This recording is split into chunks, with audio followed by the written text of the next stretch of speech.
Lui, c'est Cloud, joueur de la team Eclipse, qualifié en top 32 de cette saison de MFL. Ce sera mon adversaire aujourd'hui, premier adversaire pour ces playoffs.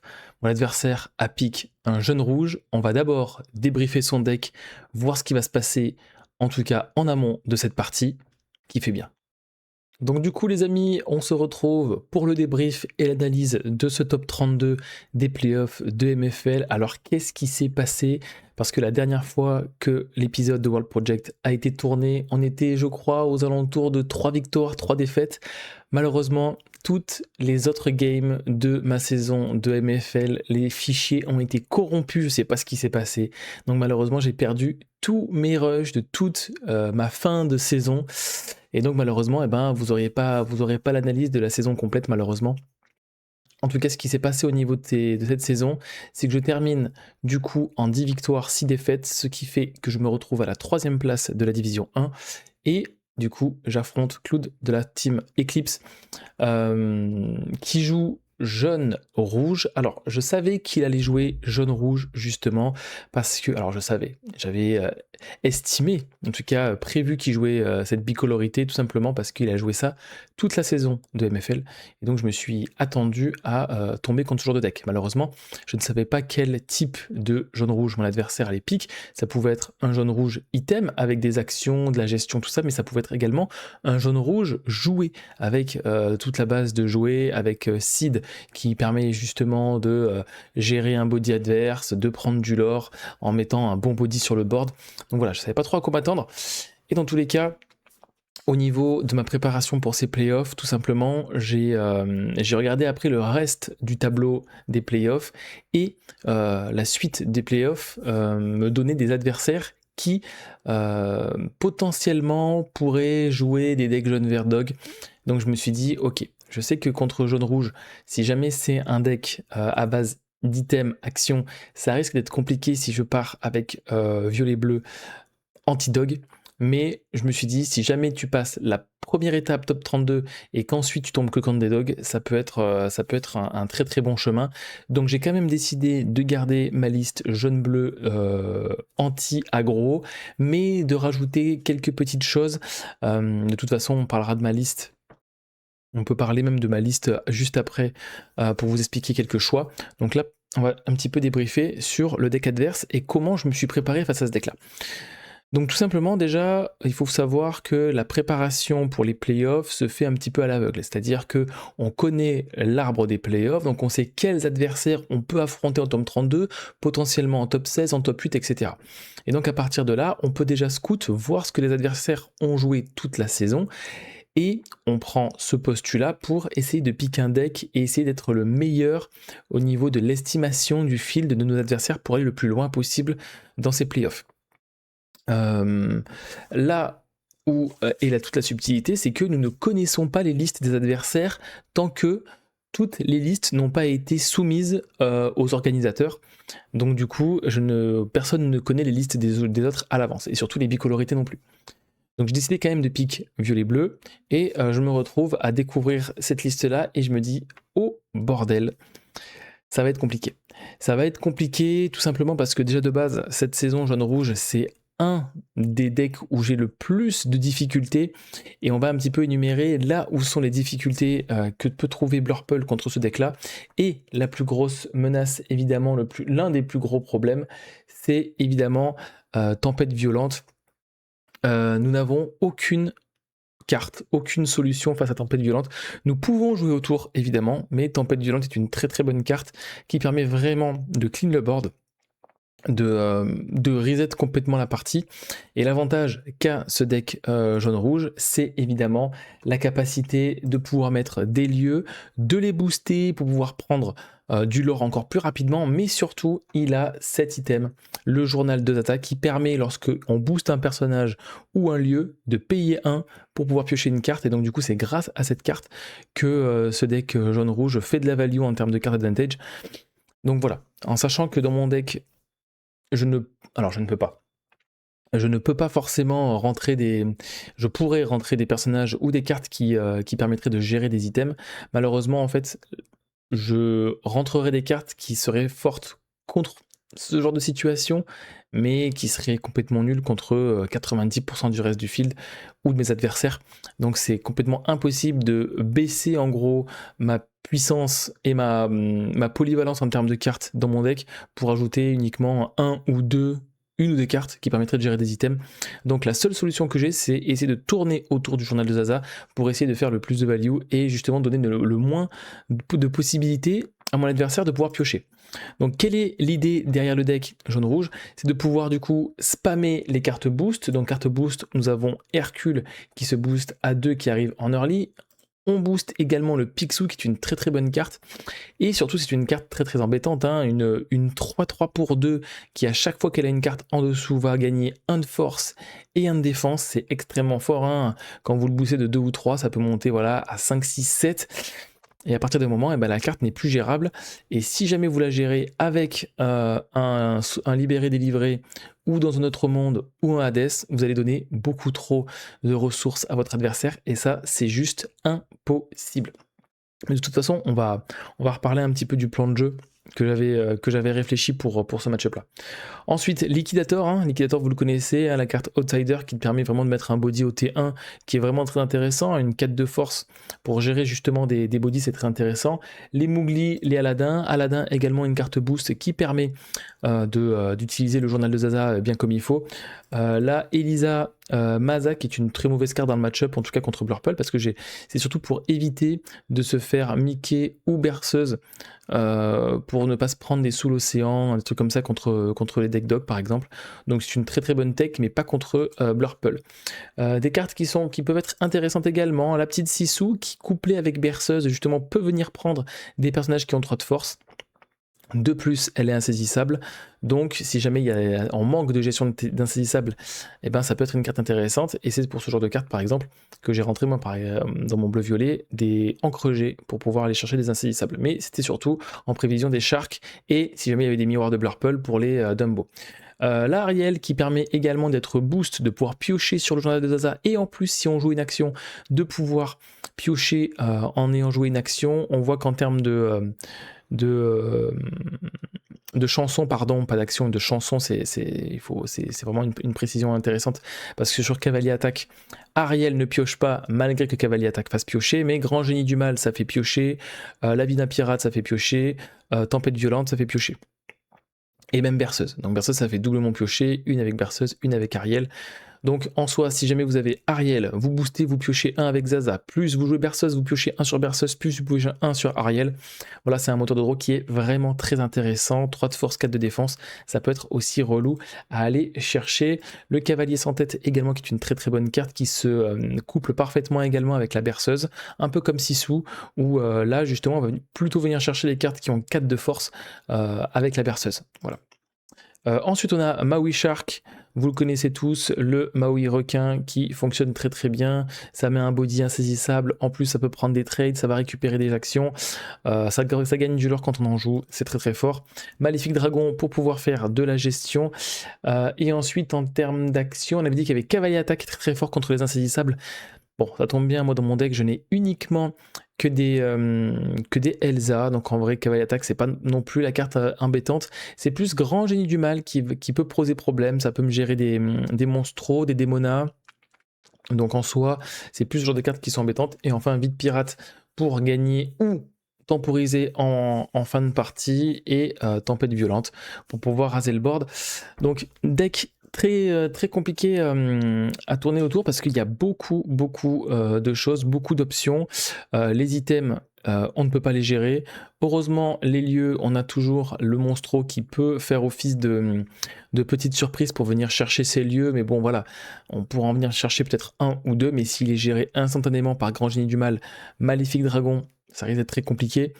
Le but au niveau de match-up, donc au niveau de ma préparation les amis, je vous avoue, j'ai eu 0 préparation, tout simplement parce que étant donné que je n'ai pas d'équipe, je n'ai pas la possibilité de pouvoir faire des répétitions sur un match-up en particulier, et surtout sur une decklist particulière. Donc 0 préparation, en tout cas 0 match.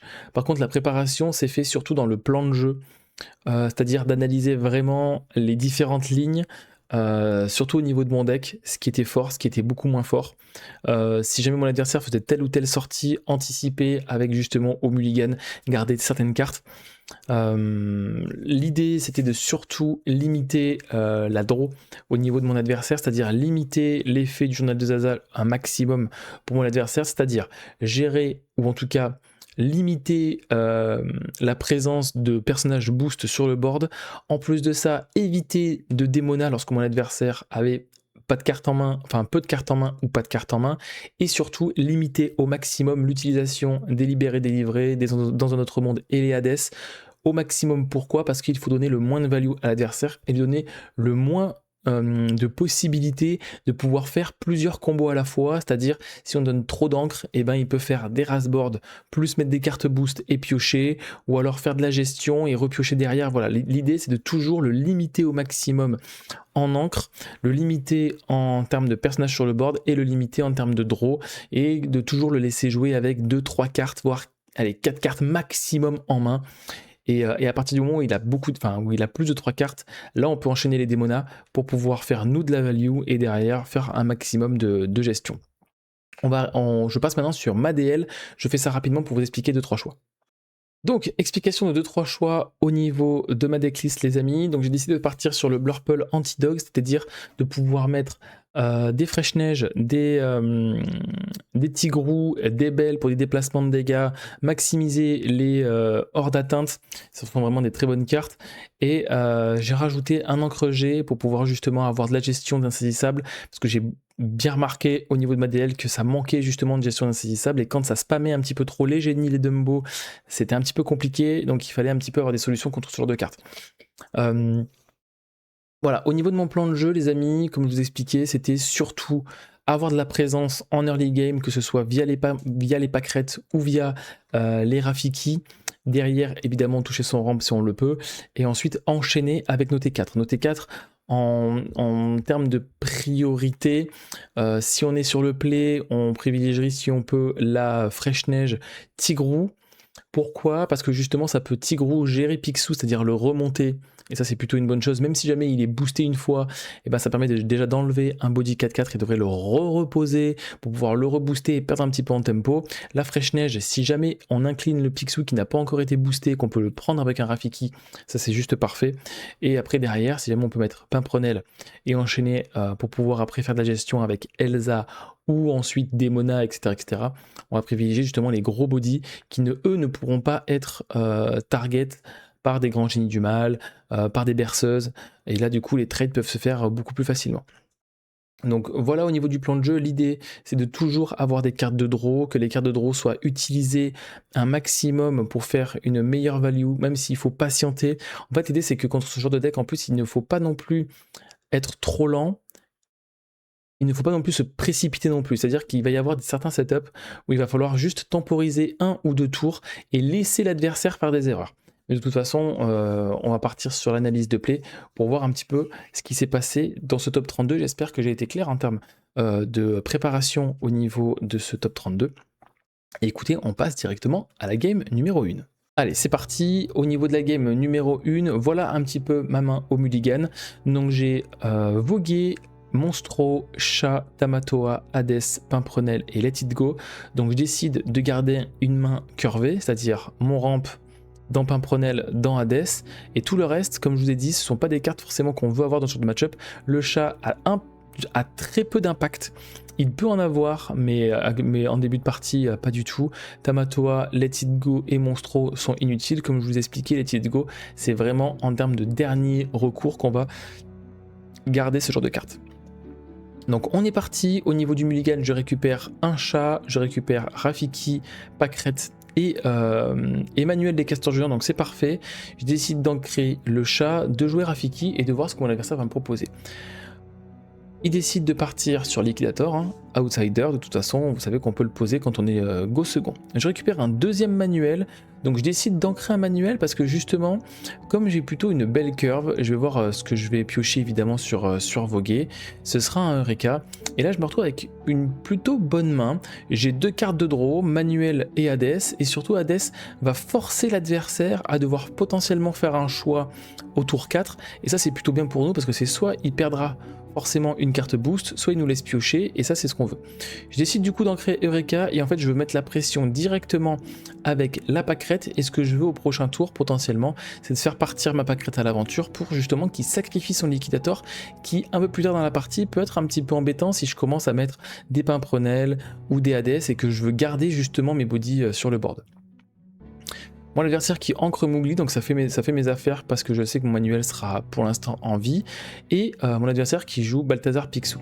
Donc j'ancre Let It Go, et je joue ma pâquerette, donc là je veux garder mes 2 cartes de draw pour le prochain tour. Si jamais il me Mowgli qui m'enlève manuel, et ben forcément le Hades, en espérant avoir une ancrable, sera de la partie. Sinon, le manuel, à partir du moment où je vais avoir la possibilité de le poser, je le ferai. Quoi qu'il arrive, mon adversaire n'a rien pour gérer le manuel également dans son deck. Donc mon adversaire qui fait partir à l'aventure le Picsou, il joue Ares. Donc Ares, quand il est en jeu, si on booste un personnage, il a la possibilité de redresser un personnage qui est incliné. Donc c'est le cas, il va booster son Picsou, il va faire son effet, le redresser, donc ça c'est juste parfait, il a gagné un point de l'or, c'est parfait.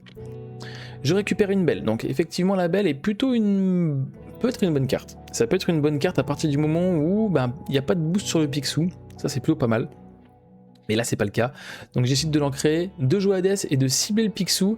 Effectivement, hein, le fait qu'il y ait le Picsou qui puisse se booster déjà d'un si là, le journal des castors juniors, de Zaza pardon, il pourra piocher quasiment à tous les tours, il va juste faire plaisir, et surtout à chaque fois il pourra redresser un personnage en partant à l'aventure avec le Ares, et c'est juste pas ce qu'on veut.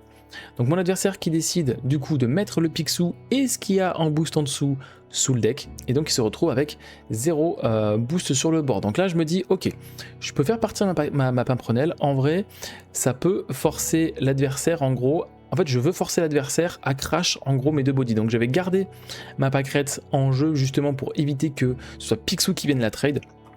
Mais derrière, là je me dis de toute façon, si jamais il veut crash Ares plus Liquidator sur ma pimprenelle, en fait c'est juste bénéf, hein, il perd 2 persos, j'en perds 1, et derrière mon board qui est plutôt free. Mon adversaire qui joue Picsou qui rebooste, donc là j'imagine que c'est une petite erreur. Une fois durant votre tour, lorsque vous placez une carte sous l'un de vos personnages, vous pouvez choisir un personnage et le redresser. Donc en vrai, oui, de toute façon, il n'y a rien qui pouvait partir à l'aventure. Donc dans tous les cas, il n'y avait rien d'autre à faire. Il décide de prendre le trade, et là c'est juste parfait. Donc là j'ai un méga top deck de l'espace.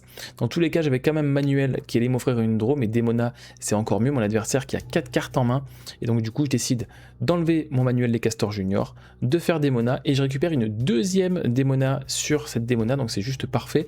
Et là le trade va être pris. Et là c'est une première erreur de ma part, c'est-à-dire que je vais faire partir à l'aventure ma pâquerette, booster le Hades, et en fait je vais prendre le trade avec le Hades, et ça c'est une erreur clairement. Je pense que c'est surtout dans la précipitation et le fait d'avoir un petit peu été emballé par la Demona qui est arrivée en main et qui m'a fait récupérer une Demona, mais effectivement le meilleur play à faire était de soutien le Rafiki, et c'est Rafiki qui doit prendre le trade sur le Picsou pour garder justement un meilleur body, déjà assuré, enfin d'avoir un meilleur body tout simplement.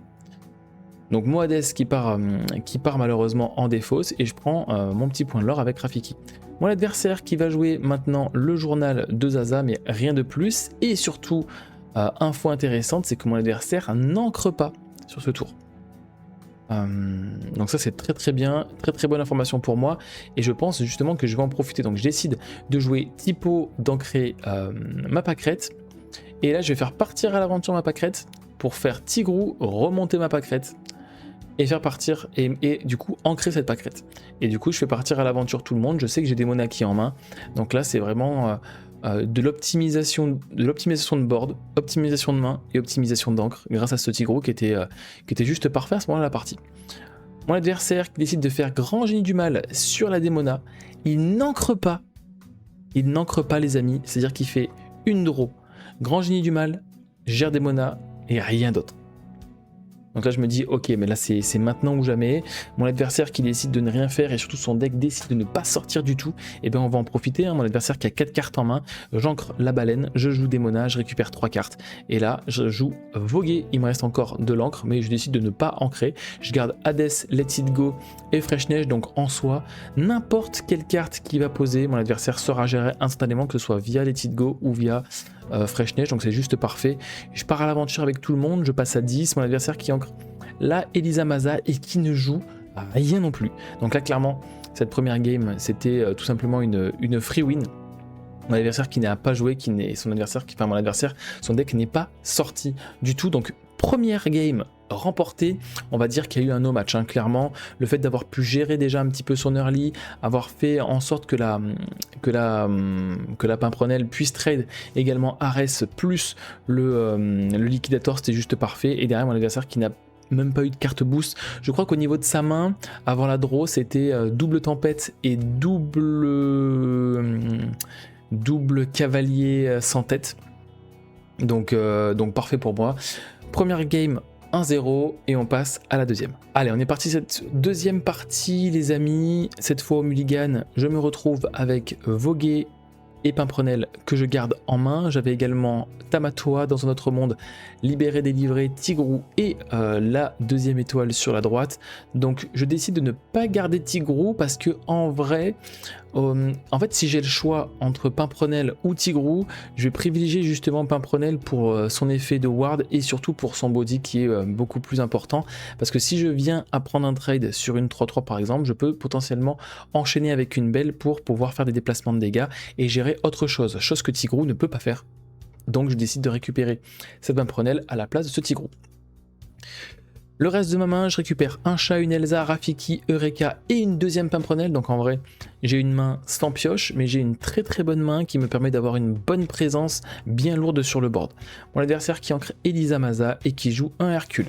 Je récupère une Fresh Neige, donc pas mal de T4, pas mal de présence en mid-game, c'est juste parfait. Je vais avoir du coup plusieurs possibilités, plusieurs choix selon ce que mon adversaire va me proposer, donc c'est juste parfait. Je joue du coup Rafiki. Heureusement, mon adversaire qui joue Ares, il décide. Donc là, par exemple, est-ce qu'il aurait pu partir à l'aventure? Donc non, effectivement, hein, parce que le Rafiki aurait pris le trade juste free sans être trade, donc il a très très bien fait. Et je récupère justement une belle qui peut avoir justement son intérêt. J'ancre une des deux Pimprenelles que j'ai en main. Je joue Voguer, je récupère un Rafiki. Et cette fois, je décide d'ancrer mon Rafiki. Pourquoi? Parce que en gros, je me dis voilà, d'avoir deux Rafiki sur le board, c'est peut-être pas le plus opti. Si j'avais eu Pâquerette, je pense que j'aurais plus réfléchi parce que du coup, Elsa, avec le soutien de Pâquerette, peut prendre des meilleurs trades.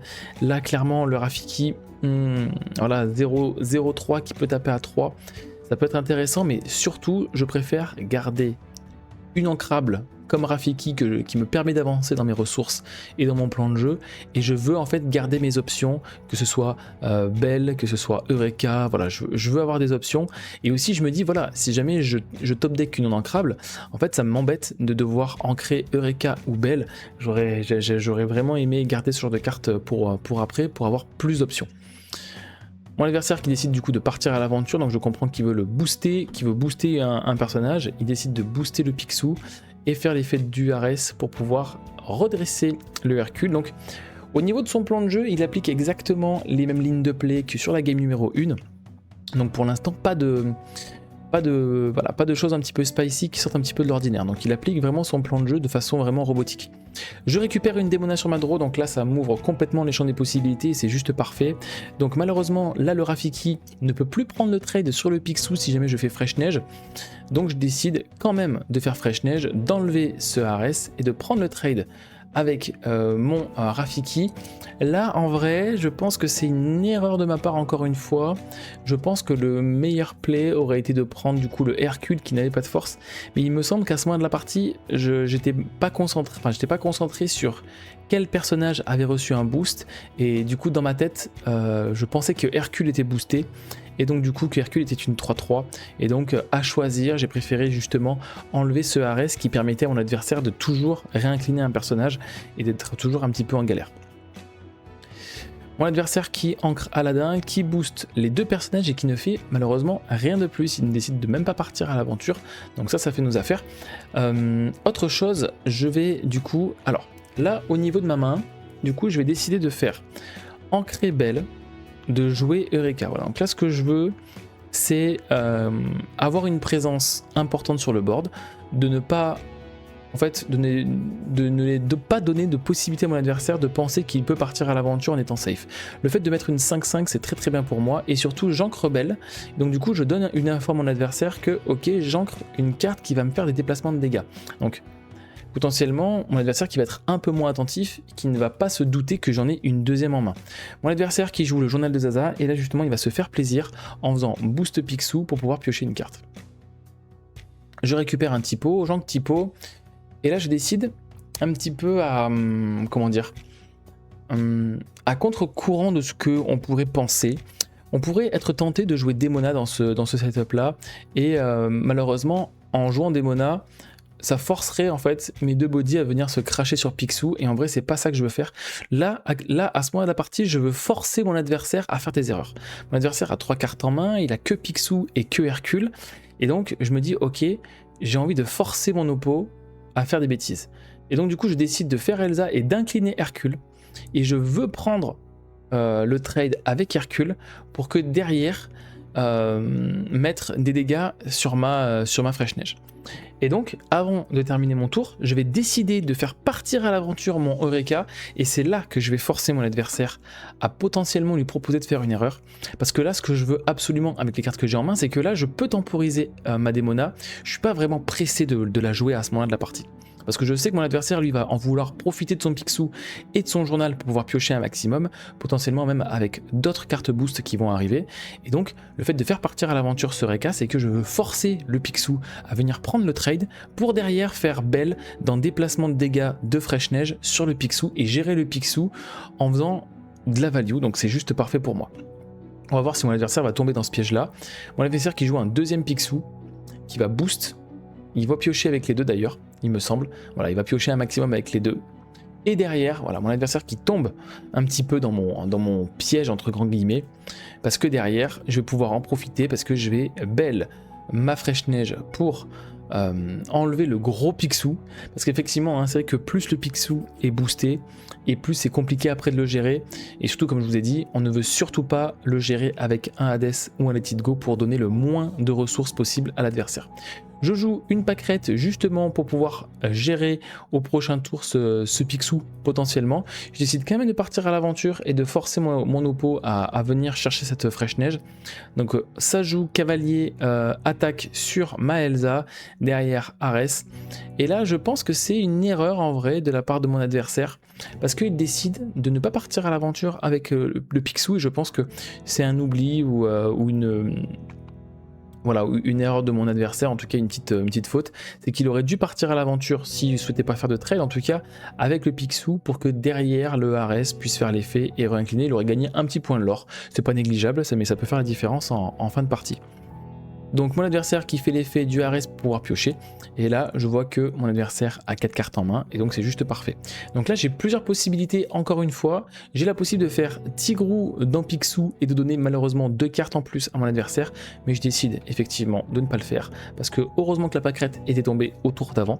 Je vais pouvoir faire Démona, piocher 3 cartes, et là la pâquerette qui va pouvoir faire partir à l'aventure pour booster la Fraîche Neige qui prend le Picsou, la Belle qui prend le Ares, et là pour l'instant on se met très très bien. Donc attention effectivement à mon adversaire qui a 7 d'encre, ça veut dire qu'à partir du moment où mon adversaire peut jouer des tempêtes, mais dans mes souvenirs, voilà, il a 4 tempêtes, donc elles peuvent arriver vraiment en s'enchaînant.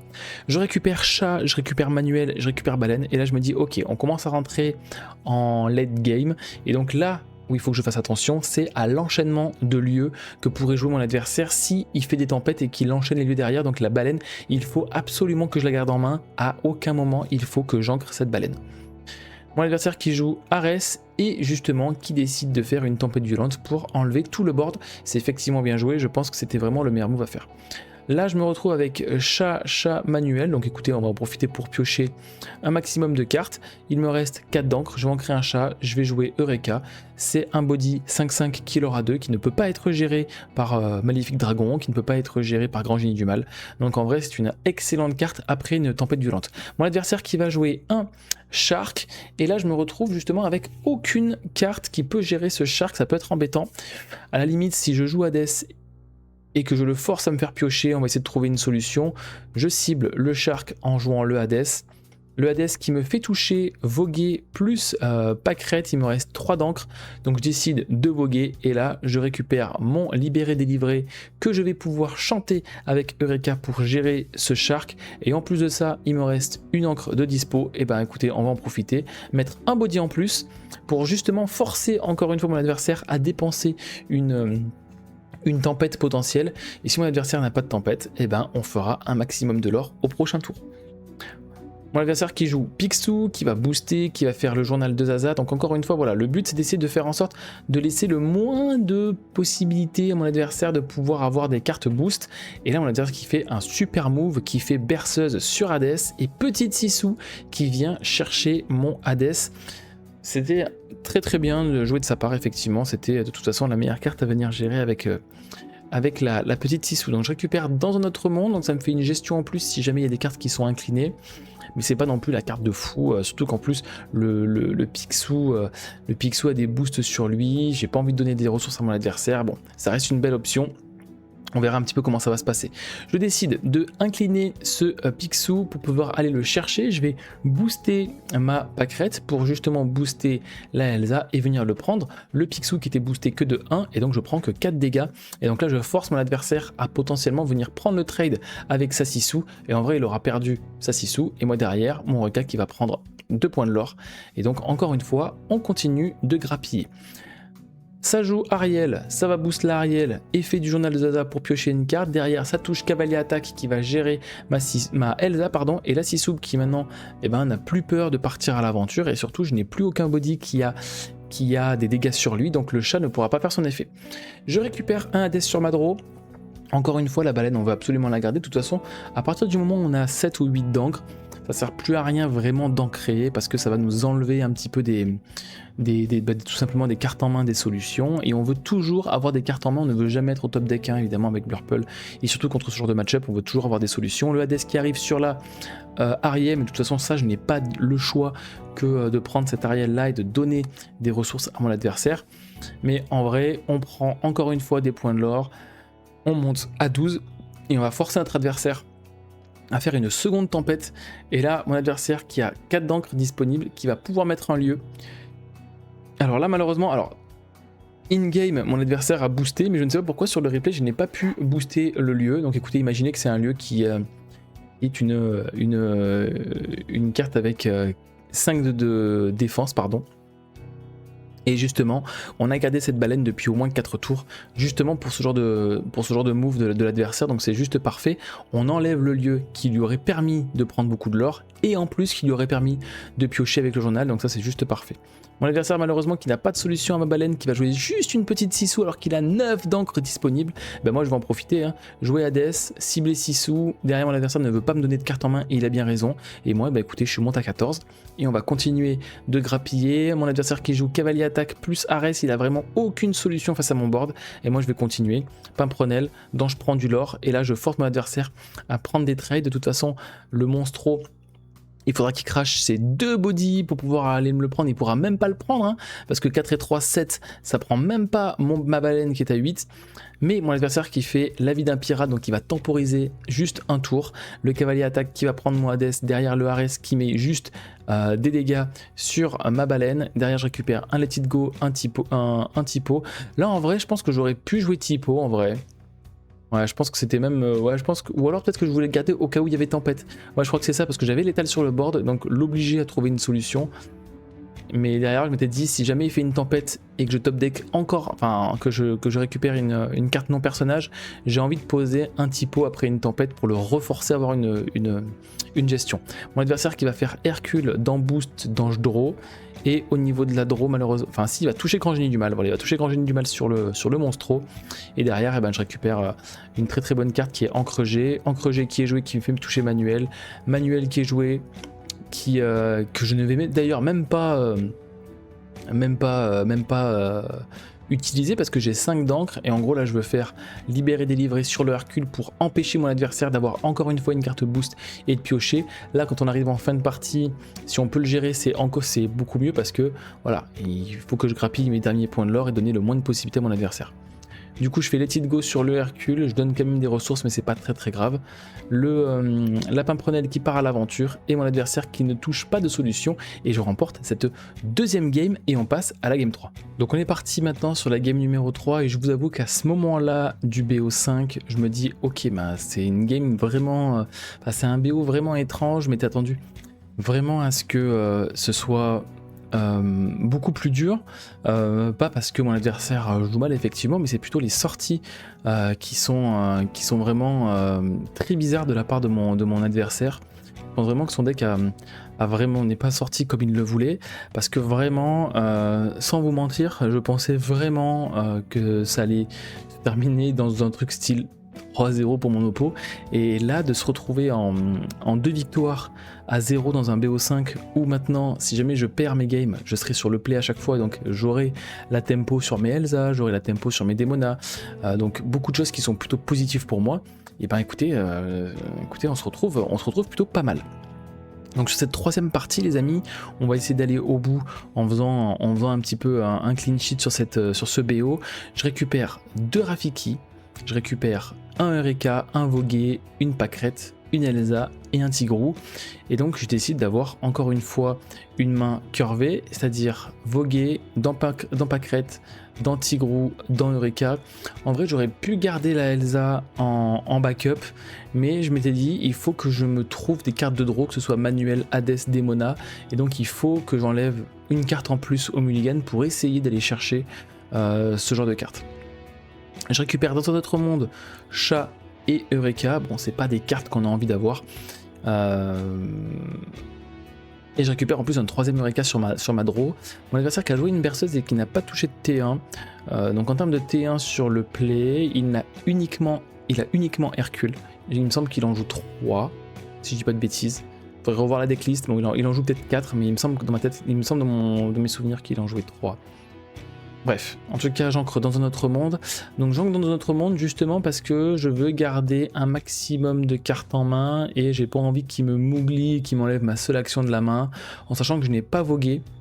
Ah oui, pardon, parce qu'en main de départ c'était vogué que je vous ai dit. Non, en fait c'est une erreur de ma part quand j'ai recréé mes mulligans sur Duel Links, c'est pas vogué que j'avais, c'était typo.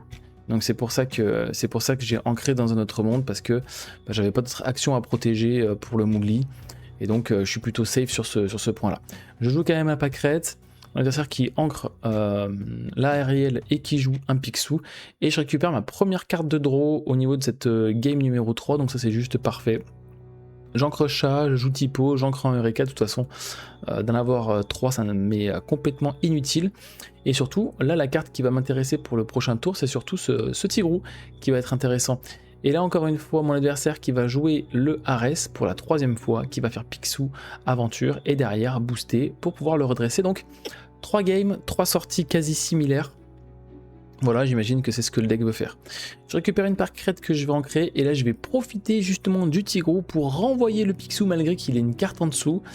Écoutez, je préfère faire ça et justement éviter que mon adversaire puisse faire Journal de Zaza, boost le Picsou, pioche des cartes, etc. Et de setup, je vais le forcer du coup à delay un petit peu ses tours avec le Journal de Zaza. Donc mon adversaire du coup qui va faire Picsou, alors il va booster aussi son Picsou, et donc ça encore une fois c'est tout bénef pour nous, et je récupère une 2ème carte de draw magnifique, ce sera une Démona que je récupère sur ma pioche. Et étant donné que j'ai Démona, je peux me permettre d'ancrer ce Hades là et de pouvoir setup un plus gros body. Et là je ne fais partir à l'aventure personne, je veux profiter justement de mes bodies pour qu'au prochain tour la Démona fasse un maximum de dégâts. justement l'adversaire qui avait le journal de Zaza, donc j'ai très bien fait de pouvoir délayer un petit peu le tour d'avant. On va booster le Picsou. Et là encore une fois, ah là par contre c'est une erreur de mon adversaire, encore une fois voilà un petit oubli je pense, mais il aurait pu partir à l'aventure pour gagner, pour grappiller un petit peu un point de l'or, puis faire l'effet du boost et de redresser son Picsou. Je récupère une deuxième Démona, donc là clairement au niveau de mes draws, j'ai été extrêmement chanceux, j'ai enchaîné Hades dans Démona, et donc là tout simplement je vais pouvoir enchaîner les gestions avec des Démonas sur cette troisième game, c'est juste parfait.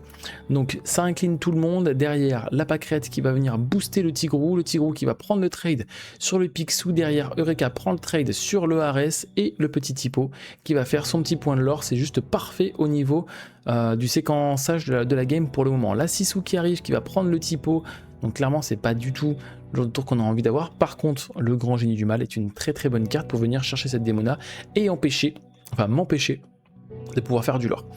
Donc au final je pensais que j'allais potentiellement enchaîner avec des Démonas au tour d'après, mais en fait au niveau du tour de mon adversaire, je suis plutôt tranquille, je peux temporiser un petit peu, mon Eureka qui est safe, ma pâquerette qui est safe également, je récupère une Elsa qui va potentiellement aller gérer cette Sissou, et c'est ce que je vais faire, je vais aller incliner cette Sissou, venir prendre le trade directement, je vais ancrer ma pâquerette parce que c'est la moins bonne des cartes à garder en main et je veux continuer de me développer, et je pars en lore, voilà, je grappille encore un petit peu mes petits points de lore, je monte à 5, mon adversaire qui va jouer cavalier sans tête sur la Elsa. Et là, écoutez, on va en profiter. Hein. Mon adversaire qui a 2 cartes en main. Et là, je me dis, ok, est-ce que c'est le moment où je peux Rafiki dans Démona ou est-ce que je fais Hades? Et je vais prendre le choix de jouer Hades et de ne pas donner l'information de la Démona à mon adversaire et de le laisser justement. Alors pourquoi, pourquoi je fais pas Démona également? Parce que mon adversaire a 2 cartes en main et que là je veux pas lui donner de solutions en plus, mais surtout je me dis la Démona je veux vraiment la jouer à un moment où il y a un board qui est un peu plus embêtant qu'un cavalier attaque, qu'un cavalier sans tête. Là le cavalier sans tête je me dis bon même si jamais je pars à l'aventure avec tout le monde, il prendra son trade et puis moi j'aurai grappillé mes petits points de l'or, ce sera juste parfait. Donc en vrai je veux profiter du Hades pour le forcer à me donner des cartes en main. Si jamais il enlève son cavalier sans tête, c'est juste parfait, donc il décide de me laisser piocher. Et là j'ai un autre dilemme où je me dis ok, prochain tour il est sur les tours de tempête. Et donc là je me dis est-ce que je joue Rafiki pour 1, il me reste 2 d'encre. Donc est-ce que je joue Rafiki? Ou alors dans ma tête je me dis si jamais il rase board, je continue avec quoi après?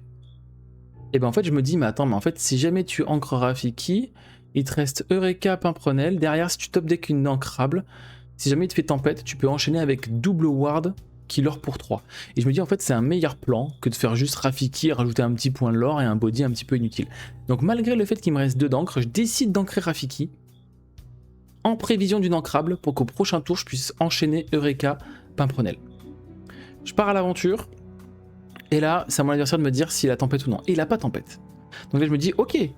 Donc je suis encore plus safe que ce que je pensais, et j'ai encore plus le temps de pouvoir Démona.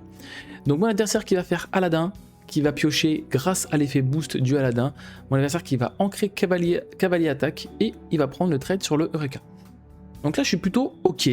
Mon adversaire qui va faire une Sissou qui prend pas le trade malheureusement sur aucun de mes persos, donc c'est juste parfait.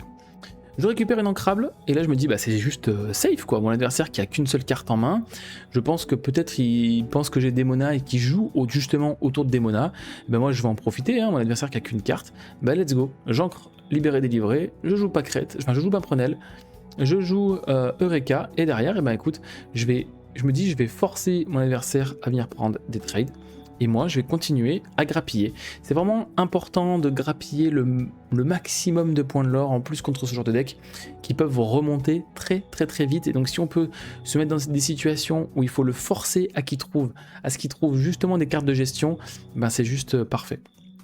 Donc on va booster le Aladdin et piocher une carte via le journal de Zaza. On va venir jouer un liquidator et mon adversaire qui va prendre le trade sur la pâquerette et qui va prendre le trade sur le Hades. Là encore une fois, je me retrouve à avoir une nouvelle fois une possibilité.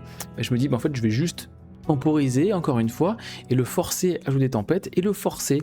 Enfin, moi en tout cas, je vais en profiter pour gagner encore des points de l'or. Alors voilà, c'est ce que je m'étais dit à la base. Voilà, c'est ça la réflexion. Je joue quand même Démona, mais je m'étais dit, ok, est-ce que finalement le Hades, est-ce que je le joue maintenant sur Liquidator? Je prends le trade avec la Pimprenel et puis derrière je fais de l'or. Mais je me dis il a 2 cartes en main. Et en vrai, je peux prendre les trades maintenant. Parce qu'en gros, le Hades, j'aurais aimé le garder contre une carte un peu plus importante que le Liquidator ou le Aladdin. C'est-à-dire si jamais il me met un Maui Shark, si jamais il me met une Ariel, si jamais il me met voilà, ce genre de cartes qui à partir du mid-late game sont un peu plus embêtantes qu'un simple Liquidator. Donc je me dis ok, ben finalement en fait tu vas te faire des monas, tu vas certes donner une seule carte à ton adversaire, mais en vrai, tu peux prendre tes trades maintenant. Finalement, avec un petit peu de réflexion, je me dis, bah en fait, je donne certes une carte à l'adversaire, mais en fait, il faut que je me fasse un petit plan, il faut que je parte à la course, quoi. Et en vrai, je pense que c'est une erreur de ma part à ce moment-là de la game. C'est clairement une erreur, j'aurais dû au moins prendre le trade du Aladdin, avec la Pimprenelle par exemple, pour justement enlever une option de pioche avec le journal de Zaza. Donc ça, c'est une erreur, clairement. Parce qu'en soi, le Liquidator, c'est pas très grave. Hein. Le Liquidator qui reste sur le board, il va se cracher forcément dans soit Eureka, soit Pimprenelle. Donc il n'est pas dérangeant plus que ça. C'est plus le Aladdin. J'aurais pas dû le laisser safe et le laisser piocher. Je récupère du coup Démona et Manuel sur ma Démona. C'est juste insane comme draw. Je vous vois déjà me dire que j'ai une shot insolente, mais malheureusement, je n'y peux rien. Donc mon adversaire qui va booster Aladdin, qui va jouer un deuxième Aladdin, qui va rebooster également et on va jouer un Hercule. Là voilà, on va prendre le trade sur le Eureka. Et en vrai, si jamais ça n'avait pas été le cas, si j'avais pris le trade sur le Aladdin, déjà il aurait pioché un de moins, mais surtout mon Eureka aurait été safe un tour de plus. Donc en vrai, c'était vraiment une erreur de ma part de le laisser. Je récupère un Rafiki, derrière je vais faire Rafiki dans Démona, je vais en profiter. Et là du coup, j'ai eu la réflexion juste avant de me dire, t'as laissé le Aladdin piocher et c'était une grosse erreur. Du coup là je me dis bah tant pis, il va falloir maintenant que je rattrape un petit peu le coup et que je prenne le trade pour éviter justement mon adversaire de piocher et forcer un petit peu mon oppo également à faire une tempête, mais dans tous les cas le manuel est posé, donc on va pouvoir piocher derrière et essayer de reposer quelque chose. Elisa Maza qui est jouée, derrière ça joue une Ariel et ça n'a pas touché sa tempête, donc là je me dis mais c'est parfait quoi. Là j'ai 2, 4, 5, 6, potentiellement je vais monter à 19 s'il n'a aucune gestion, c'est juste parfait. Derrière ça joue un deuxième journal et là ça va boost, pioche, donc ça va piocher 2 fois, mais en fait mon board il est juste free quoi, j'ai 2 cartes en main, derrière en plus je récupère un invogué, j'ai aussi un manuel, là je vais juste me faire plaisir. Donc je décide tout d'abord de faire voguer, voir un petit peu ce que je pioche, parce que je veux garder un maximum ce manuel. Finalement, je me dis, tu peux le craquer pour essayer de voir un petit peu ce que tu vas avoir. Et on va continuer de piocher. Je récupère un autre voguer sur mon manuel. Et je récupère une Pimprenelle. Il me reste encore, je crois, 1, 2, 3, 4, 5, 6 d'encre. Donc là, je vais en créer 2 fois. Et là, clairement, je veux empêcher mon adversaire de piocher un maximum. Comme je vous ai dit, hein, quand on arrive en late game, c'est plus très grave de donner des ressources à l'adversaire. Là il faut faire la gestion de cartes boost au maximum. Le Hades qui arrive, qui gère cet Ariel, derrière on va partir à l'aventure avec tout le monde. On a 2 cartes en main, c'est à dire que mes démonas pourront se redresser, donc il va falloir qu'ils fassent un rasboard ou rien. Et c'est ce qui va arriver, mon adversaire qui n'a qu'une seule solution, c'est Tempête. Derrière ça joue Mowgli, il voit que j'ai 2 bodies en main dont un ward. Et c'est ce que je vais faire, Hades sur le Mowgli, le forcer à l'enlever. Derrière je joue Pimprenelle pour si jamais il y a une carte de gestion sur Hades, avoir mon dernier point de l'or. Et mon adversaire qui va faire Maléfique Dragon sur le Hades. Et derrière, pas de gestion pour la Pimprenelle.